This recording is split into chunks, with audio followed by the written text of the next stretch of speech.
കഴിഞ്ഞ ദിവസം ഇൻസ്റ്റാഗ്രാമിൽ സഞ്ജയ് കുമാർ പറയുന്നത് കേട്ടുന്ന കഴിഞ്ഞൊന്നേ. അപ്പൊ അവൻ പറയുന്നത് കേട്ടത് വാക്കിംഗ് ഡിസ്പ്ലേയോ ചലഞ്ചോ എന്തൊക്കെ ആലപ്പുഴ വരുന്നുണ്ട് ബീച്ചിൽ ചെറുപ്പനോട്. കറുത്ത് മറകിട്ടിരിക്കുന്ന ഇവനാണ് അപ്പു, മറകില്ലാത്തവൻ അച്ചു. എന്താണ് കാര്യം എനിക്ക് മനസ്സിലായില്ല. അവനെന്തൊക്കെ പറയുന്നത് കേട്ട് എന്താ സംഭവം പറഞ്ഞൊന്നും പിടിയില്ല. എനിക്ക് മനസ്സിലായില്ല, നിങ്ങൾക്ക് മനസ്സിലായി കാണുമെന്ന് വിശ്വസിക്കുന്നു. അവൻ മനസ്സിലാക്കുന്ന രീതിയിൽ അവൻ പറഞ്ഞു തരും. നമുക്ക് നോക്കാം അവൻ എന്നാ പറയുന്നത്. ആലപ്പുഴ കാണും, എന്ത് കാണും? എന്ത് പറഞ്ഞേ? അതെന്താന്ന് ചോദിച്ചത്? നിങ്ങളുടെ ബ്രാൻഡിന്റെ പരസ്യം കാണും. ഒരു LED TV നിങ്ങളുടെ പരസ്യം ആലപ്പുഴ കാണും. അത് ആലപ്പുഴയിൽ ആൾക്കാരുടെ ഇടയിൽ കൂടെ നടക്കും. ഈ നാട്ടുകാർ ഇന്നേ വരെ കാണാത്തൊരു സാധനം.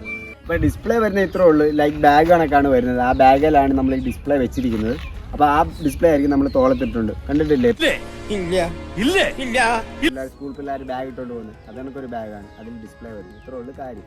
അതായിരിക്കും മുല്ലക്ക ചെറുപ്പിന്റെ ഇടയിൽ കൂടെ നടന്നു പോകുന്നത്. ഇതിലായിരിക്കും നിങ്ങളുടെ പരസ്യ വീഡിയോ ആൾക്കാർ കാണാൻ പോകുന്നത്. ഈ ഡിസ്പ്ലേയിൽ പരസ്യം ചെയ്യാൻ വേണ്ടി വെറും 999 രൂപയുള്ളൂ. പിന്നെ ഈ ചലഞ്ച് ചെയ്യുന്നവർക്ക് മിനിറ്റിന് പൈസ ആയിരിക്കും കിട്ടാൻ പോകുന്നത്. അപ്പൊ നിങ്ങൾ നമ്മുടെ അക്കൗണ്ട് ഒക്കെ ഫോളോ ചെയ്ത് വെച്ചോ, ആവശ്യം വരും. അപ്പൊ ആലപ്പുഴ കാണും. ശരി, ബൈ ബൈ.